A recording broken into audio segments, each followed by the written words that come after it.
Alrighty, welcome everybody to the Kubernetes 1.10 release team Burndown meeting. And it is Tuesday, March 20th, 2018. If you want to follow along after the fact, the agenda and what we're talking about and notating here is available at bit.ly/Kates110-burndown. So without further ado, I'm going to go ahead and share my screen, and we're going to run through where we're at in the process here. Let me find this. All right. So can you all see my screen? Cool. So we have Jennifer for a half hour. We'll probably do the quick rundown on this risk assessment, and then we'll skip to docs, and then we'll go back to the regular meeting. So. So I put a link here. Jordan has a PR up, which I would love for him to talk about, and ideally for us as a release team to come to consensus on. So without further ado, Jordan, you want to talk about that pull request? Sorry to put you on the spot, buddy. And I was muted. That's funny. So after the latest daemon set scheduling change went in yesterday, we were still seeing failures in the Alpha CI job. An additional issue was discovered that the Alpha scheduling feature wasn't actually scheduling correctly and was kind of spawning thousands of pods. And so a pull got opened early this morning to try to correct that, but prompted taking a closer look at the state of this feature. And while we were looking at it, in addition to the pod scheduling racing issue, it appears that the way the daemon set scheduling is setting up targeting nodes is not even correct. And so given the sort of daily issues that we've seen around this feature and the fact that the way it is doing scheduling is not actually correct, it doesn't seem like a very valuable feature to have in 1.10, even in alpha state. So I discussed with Klaus. Bobby wasn't online at the time, but when he comes online, I'm happy to catch him up as well. We discussed just neutralizing the feature, even in alpha state. And so these are the three places that the feature gate is checked. It's checked in the controller, and it is tested in one unit test. And so the proposal is to completely remove this feature from 1.10. Klaus was amenable to that given the current issues. And so this has the LGTM from him. It's already picked to the 1.10 branch because we fast forwarded and lifted freeze. And so we're getting green CI right now, but the goal is to unblock and stabilize the 1.10 release and get signal back on the CI jobs we care about. Great, thank you for the update on that. I'm going to go ahead and open the floor for people to have raised concerns or plus ones or whatever you feel is appropriate. I'm in favor of reverting it. My concern is that we'll find out that there's additional work required to actually revert it, since this went in I don't know, 4 different PRs over the course of a couple of months. So, but we'll find out, I guess. Yeah, that's actually why. So I first looked into reverting the PRs, and they did not revert cleanly. And so given that all the issues we've seen related to this have been in the alpha job, which is what we would expect for a feature that is only on when this gate is turned on, I am pretty comfortable saying that the issues are limited to the code guarded by this gate. So this PR is not a revert, it is a neutering of the code. And so this was as targeted as I think we can make it. Well, this affecting like release docs, doc marketing, anything like that, like disabling a feature in last week.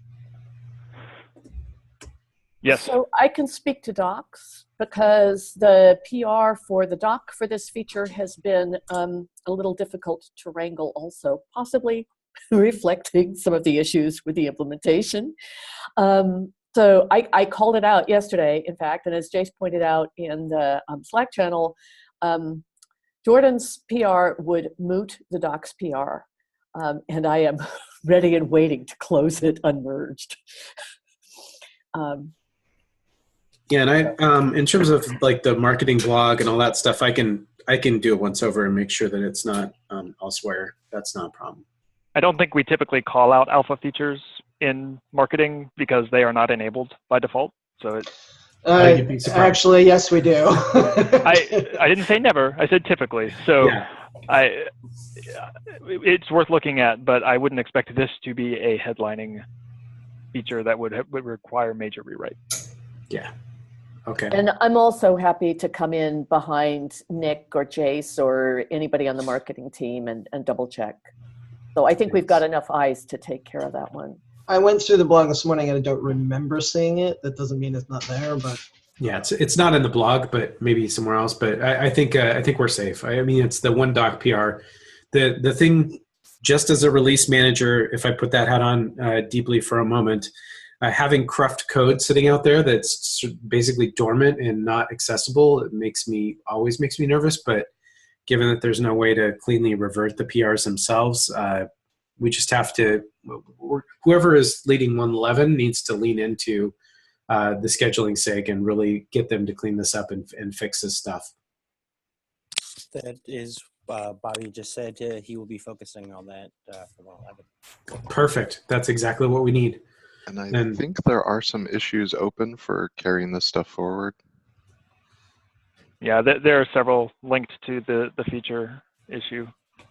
Okay. Well, it sounds like disabling this feature for 110 makes a lot of sense for getting the tests back green, for eliminating any possible churn in the community with people trying to use this thing and having it blow up their clusters.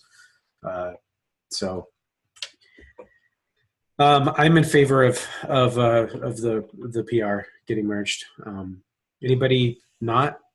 No, and I'll say, based on my discussion, my meeting with SIG Storage, they were okay to go ahead with the feature based on the idea that it was completely ready to go. Right. Last Thursday, and obviously that's not the case. So I'm sure they're going to be okay with reverting it on the basis that there's still bugs. SIG scheduling, I mean. Scheduling, not SIG Storage, sorry.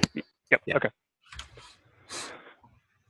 Okay. All right. Well, then let's, these are the two PRs that are actually out there right now in the 110 milestone, the PR and the cherry pick. So we will get these through. And Jordan, thank you. This is, you've been tremendously helpful here. I honestly, I don't know what we would do without you in this particular instance. Thank you. Sure. All right. So I'm writing in the notes that this is approved by release team. And it's recorded to video if anybody wants to review our decision-making process. Let's hop over to docs real quick so Jennifer can be free to go, and then we'll jump up again. Thank you. And this is quick. I added content before I realized I was free for this half hour. So just to follow up, we just discussed one of those items.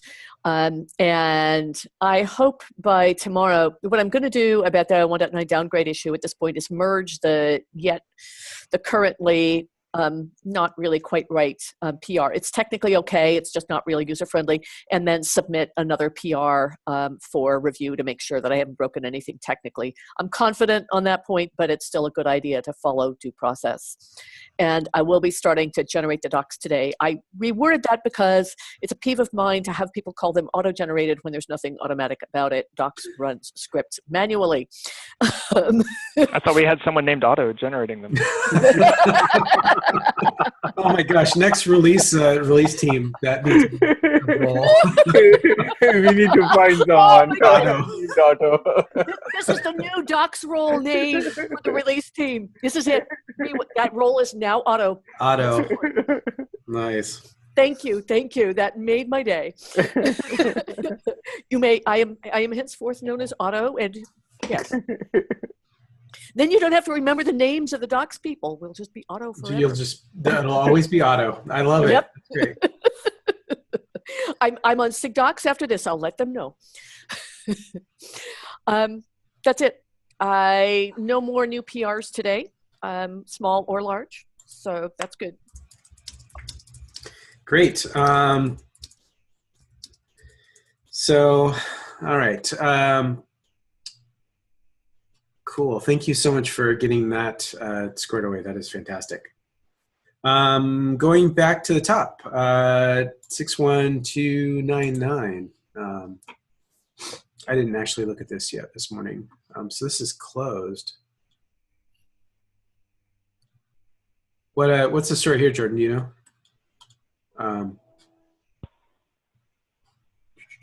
That was the one we talked about yesterday, okay, where we did not want to do test changes that we were just going to revert. Right. Got it. And cool. All right. So we don't need to worry about that one, right?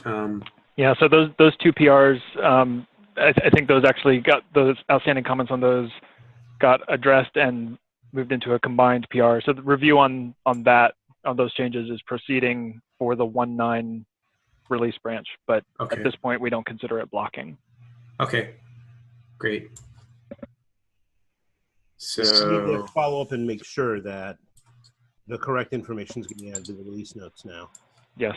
Because at the time of 1.10.0 release, it may still be the case that users have to take extra manual steps to downgrade. So, yeah, that is correct. Thank you for that. Okay, this.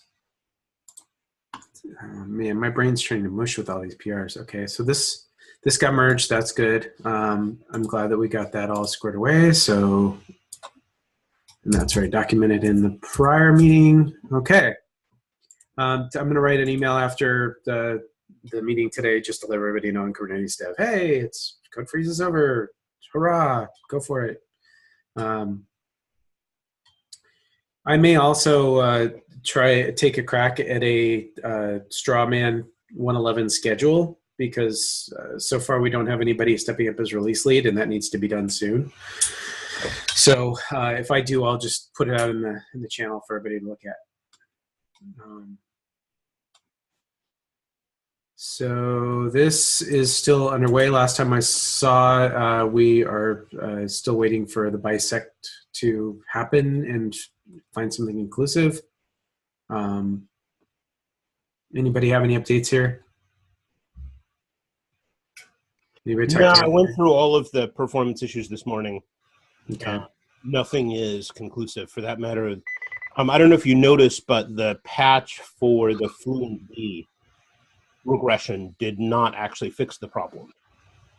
So that is still effectively open. So we still have a major increase in resource usage around FluentD scaling.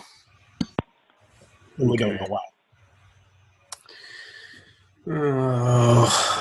There is one PR for FluentD in that suspected range for sure. Yes, I also didn't see anything else in that range which could be problematic. Yeah. So, I mean, the basic state is we still have performance regressions. We still don't know what's causing them. Okay. This needs to get escalated. So, I mean, having Andrzej work on this is fantastic, and I appreciate his help. But this is now, I think, a critical release risk. So, yeah. I mean, one of my questions in here is, these look pretty bad on the tests. How close do the tests relate to somebody's real circumstance? Yeah, that is a really good question.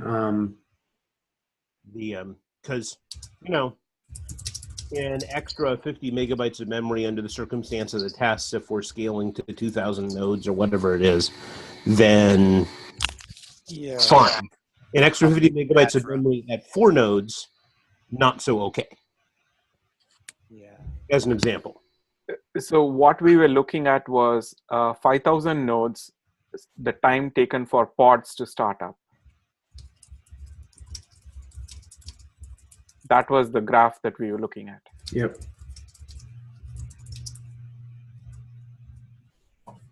And probably the number of people running 5K clusters are relatively limited. The bad news is that if you're running a 5K node cluster like OpenAI or something like that, then that becomes a relatively significant problem. Well, so here's a question: Are we on quick and easy terms with any of those users? I think it's more a matter of these are the scalability targets and what we previously achieved, and deciding at the last minute to say, well, we'll ship even if we've surpassed scalability targets. This is very reminiscent of conversations in the 1.8 timeframe. And that, moving the goalposts at the last minute is not something we should do lightly.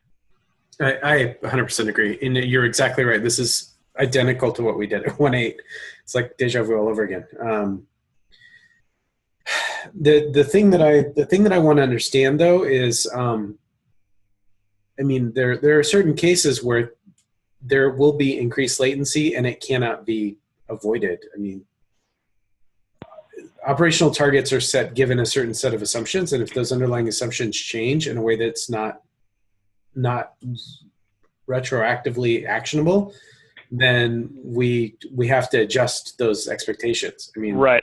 I think the difference is we need to understand why this bump happened. So in 1.8, we saw a similar bump.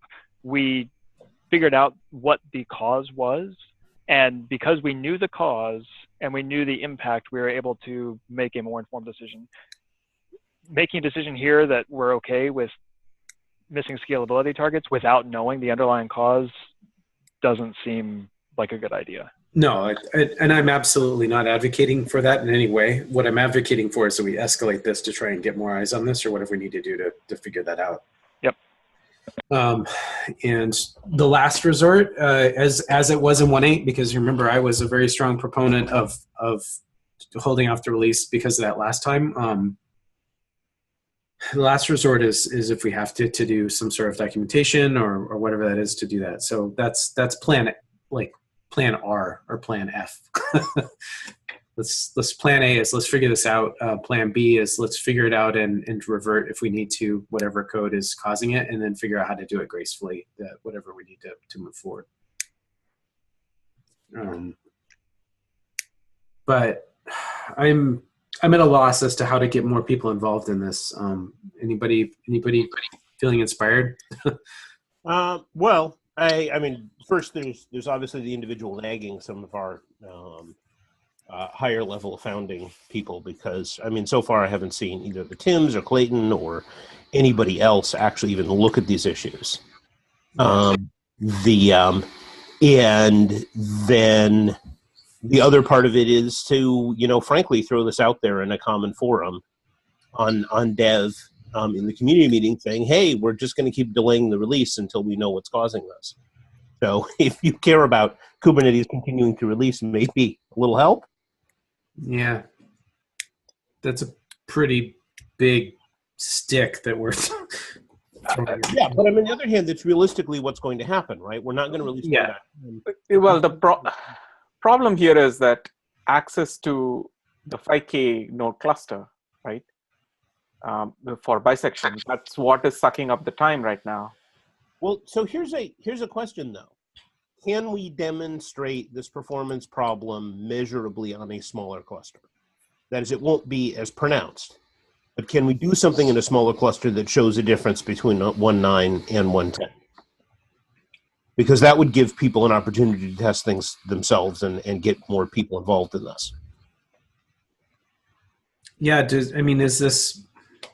I don't understand enough about the regression to speculate, but is it something where we hit a tipping point at a certain number of nodes, or is it something that's an aggregate across the nodes, or like latency associated with writes into etcd or something like that's causing it to slow down, or where have we identified as a contention or a cliff or what? I mean, the patterns we're seeing don't point at contention or rate limiting. If you look at the graphs, like there's a range of variability over times, but what we see is a bump in the overall times. And so on much smaller clusters, like the variability still exists, and the bump. So the variability is smaller and the bump is smaller, and I think the variability starts to overwhelm the bump and makes it really hard to figure out the signal. Like if you look at that graph, it's really clear because you have a really long time frame with like hundreds of runs. But without hundreds of runs, it can be really hard to determine on a smaller scale.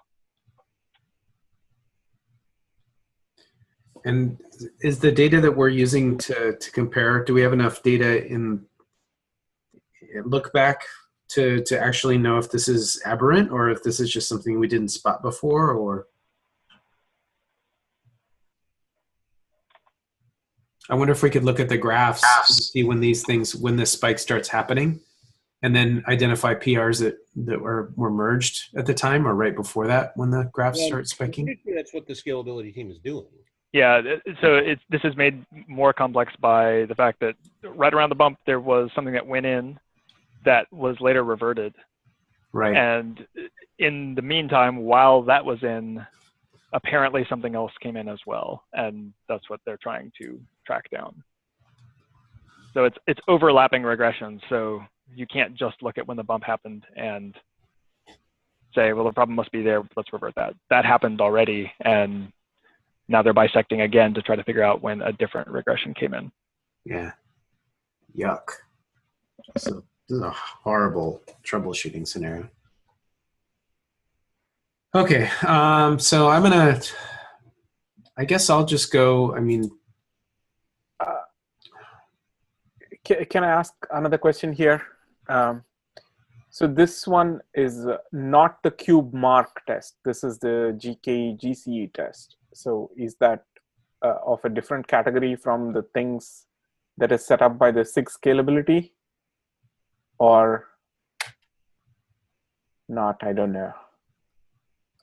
So so the specific test that we're looking at, does the SIG scalability team have any published numbers for that specific test is the question. I don't know the answer to that. I don't have an answer for that either. Yeah, because there is a set of cube mark test, which I'm sure have numbers, but this specific test I don't know. You mean like number of nodes?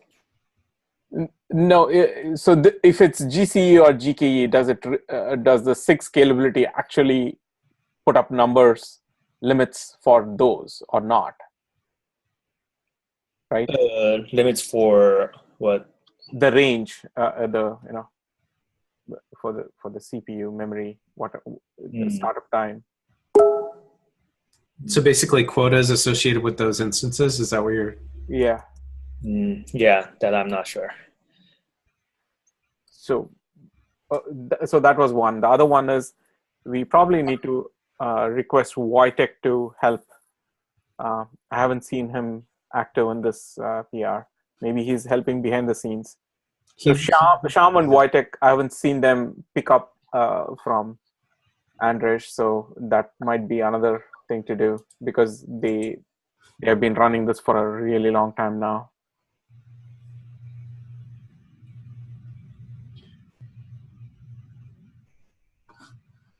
Okay.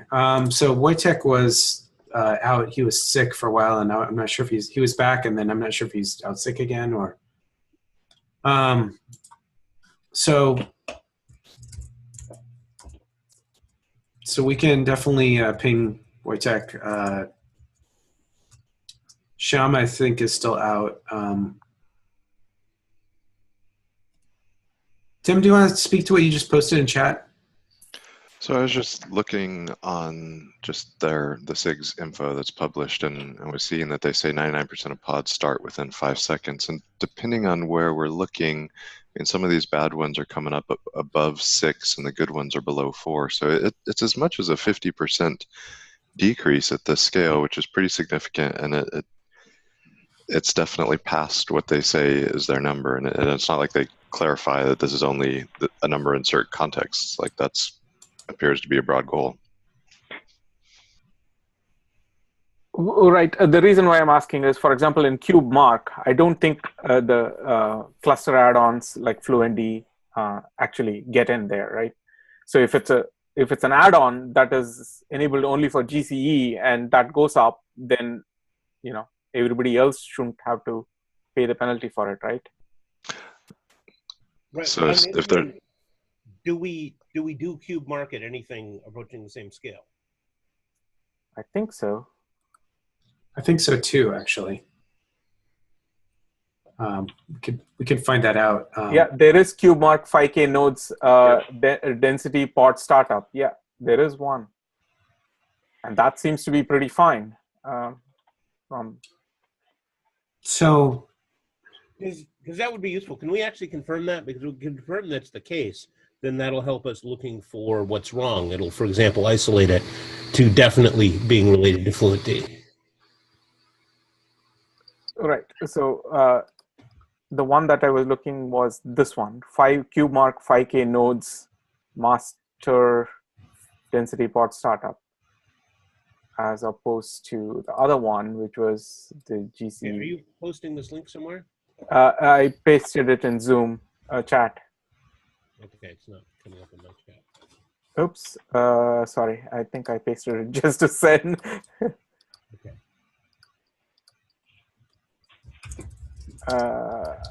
Yeah.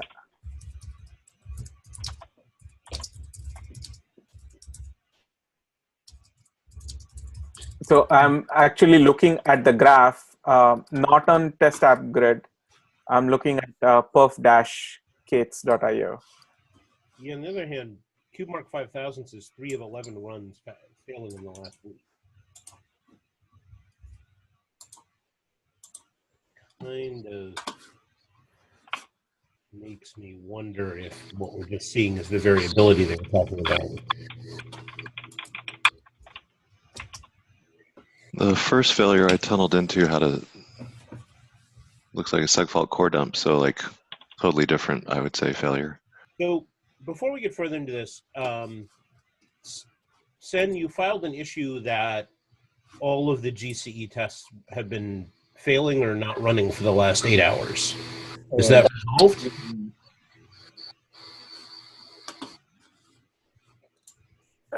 I don't know if Sen is there, but yes, I was looking at some logs. They're completely broken.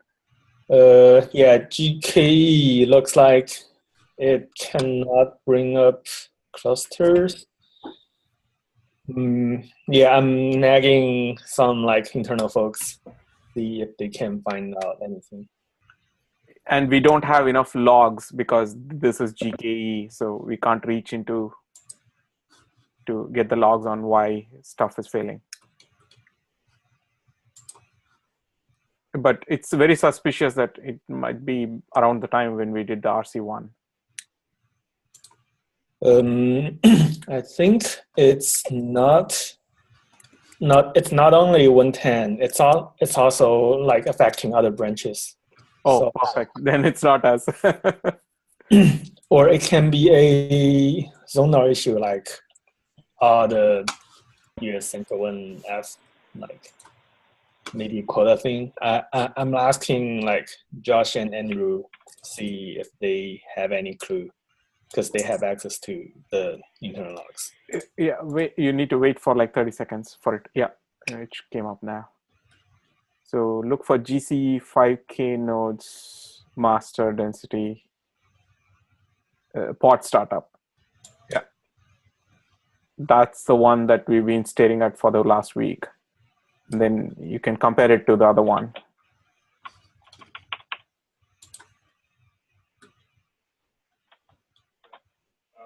Yeah, I just saw it go by.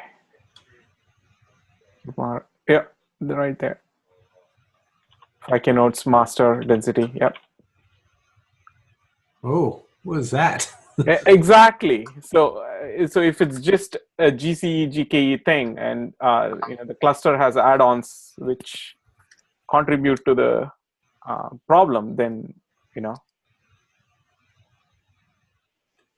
Yeah, what is the time frame here? You will have to click on one of them to look at when it was. It was probably every day or every other day, something like that.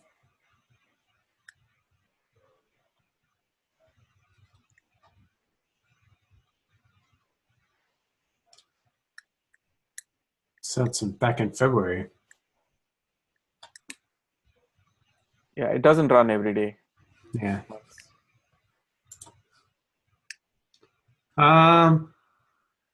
I hope we're not chasing a ghost here. I mean, for all you know, it could be just the fluentd thing Yeah. that's causing the problem here. Well, we actually know that there's an issue with fluentd. So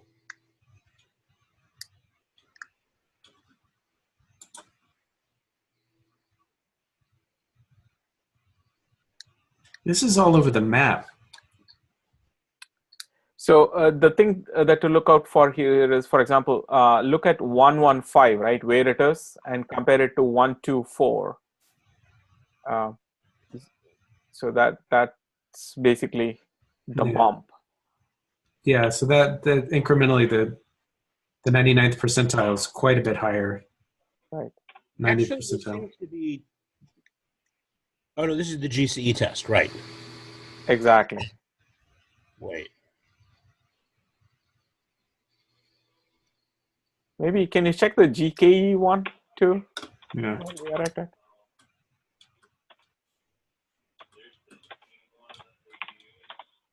There it doesn't look like there's a GKE 5K. Oh, there it is. No. 2K. Well, let's. The pod startup is Let's try the 2K then. It's 2K. Yeah, not much data here. No.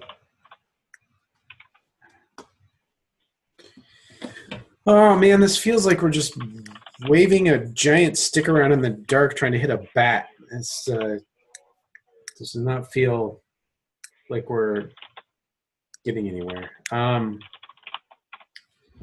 right, so we need to mobilize around this offline, not waste everybody's time. Right. We need people from 6 Scalability to show up tomorrow. We need Vitek or Sham or anybody we can get. Yeah.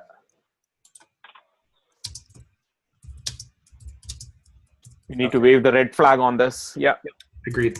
Okay, cool. I'll start that.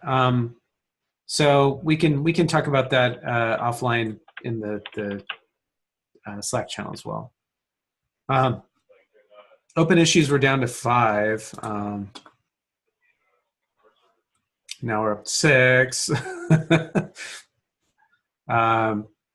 So we had, I mean, mostly it's the ones that you already know about.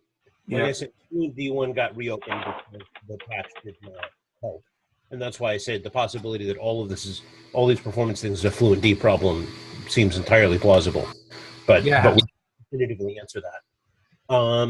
The upgrade downgrade stuff.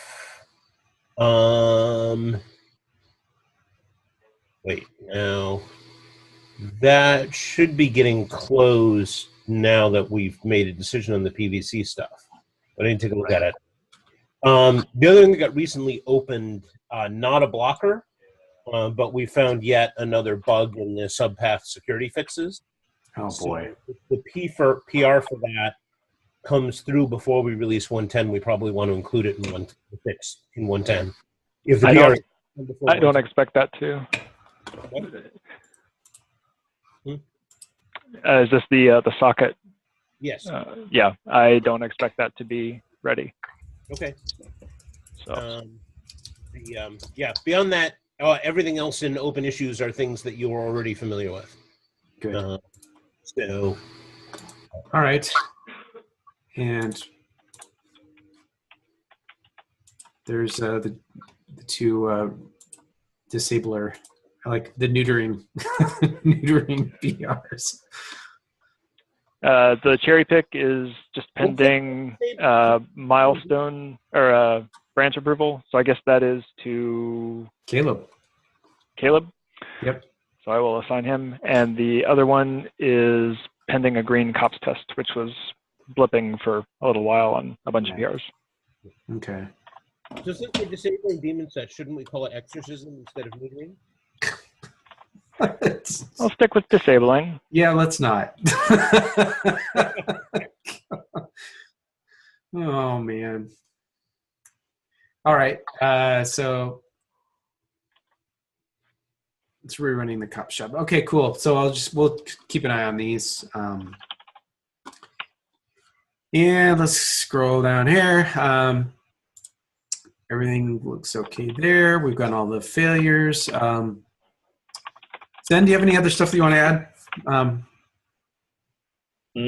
No, not besides those. I'll tracking down the GKE issue.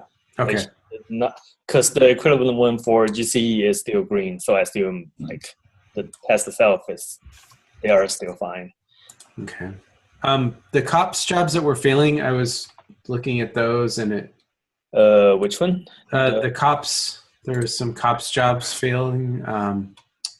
They were across different PRs, but yeah. there were several that were still green. So I'm not sure if it was an AWS blip or what. Yeah, it looked like it was infra related. It was not finding. It was trying to download some image and not finding it. Okay. So it looked like either a network sag or something. Who knows? I will take a look. Yeah. But I didn't see any. There wasn't anything in there that made me say, "Oh, this could be a legit failure." It looked like it was some sort of flaky infra problem. Okay. We already hit that. We already hit docs. Marketing. I think Natasha's on the call still. If you want to just run through that real quick, Natasha or Caitlin. Yeah, definitely. So the last meeting we pegged a few of the SIG networking node API storage has been in there just to make some reviews and some additions. If you haven't gone in already and you're part of those groups and or you're working on a feature that is important to communicate through the release log, please go in there today. Jason Ewer did a lot of work on it yesterday as well. And then I sent it over to Aparna and Brian Grant this morning just as a FYI, here's the progress we've made on the blog. Please give it a review and let us know if you have any feedback, if there's any changes, red flags, things like that for the blog. So in terms of next steps, seems like there are still quite a few things that we're ironing out, probably giving everyone heartburn. So I know Thursday is the go, no-go date. I'm going to take that as my go, no-go on when to send the blog to media and when to get our information out there to start running stories. Okay. Yeah, I mean, right now, based on where we're at, I'm feeling like probably 50% confidence that we're gonna make the date with the scalability. Same here. Yeah, same here. So that's why I want to wait till Thursday's call, because if we decide to push the release again, then I'm not going back to 20 reporters, changing the date on them, and potentially having a date slip. And then Thursday's no-go date, I will also communicate that to all of the CNCF members, since a lot of them are planning, blogs and or webinars around this topic. And so I will just notify them and ask them to please hold it and not post anything on the 26th. I've already let them know that some features are being postponed and to please check in with us and or check in with their counterparts who are working on the SIGs to make sure that what they're communicating is correct. because things are changing. Right. Oh, this is so hard. I mean, I love that we have a set release cadence, but man, does it ever make stuff like this tricky, this coordination. So. Yeah, no, we'll just keep coordinating with everybody, making sure that everybody is up to date and on the same page, and that no one is getting any surprises on if the release pushes and or if features are not included. We're just making sure to just overly communicate this time, just because a lot of changes have happened. Yeah. And I brought up this key questions we need to answer. This still needs some attention. I'm going to try and give this some attention today. And hopefully others can do so as well. Having the input into the blog from networking and storage is incredibly helpful. In some ways, storage has really taken the spotlight this time, which is great because that's one of the most vexing problems for cluster operators, for sure. Yeah. Yep. And just to go back to the document that you were on, those answers don't have to be robust. You don't have to feel like you're writing several paragraphs. I mean, even a couple sentences are completely fine. These are questions we get every single release. And if we're going to be limited on time from when we can send things to media to when the release actually publishes, I want to make sure that we're pre-answering these questions for them, so that way our response is making it to the story. Okay. All right. Well, we'll do that. Actually, do you mind giving me access to this thing? Yes. Yes, I will. Because, yeah, that sucks. All right.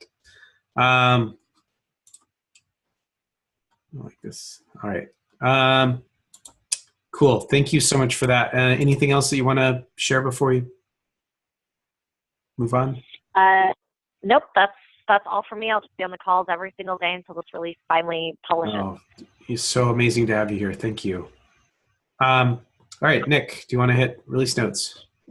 Yeah, I mean, first off, we're moving right along. We've removed about 15 pages so far since yesterday. So that's a good thing. Noah, you want to talk about what you did last night? Noah, are you on the call? He may not be on the call. We killed Noah. We killed Noah. Yeah, he's been dying for the last little while anyway. Anyway, so he ran another poll last night to just get the sort of remaining things that were committed after we did the last poll. So we've got about 22 new issues down at the bottom to run through, but that shouldn't take very long. So we have been hearing back from most of the people that we've asked for clarification from. But there are still people that we haven't heard from, but nothing is really a showstopper. Everything that's in here, the person I'd really like to get in here is Mike Denise, because I've got a lot of questions for him. But otherwise, we're in really good shape. We could go now if we had to. I mean, well, not now, but you got to give me time. There's no showstoppers. Great. Fantastic. Alrighty. That's it for our planned portion of the meeting. Anybody have announcements, concerns, questions they want to hit before we adjourn?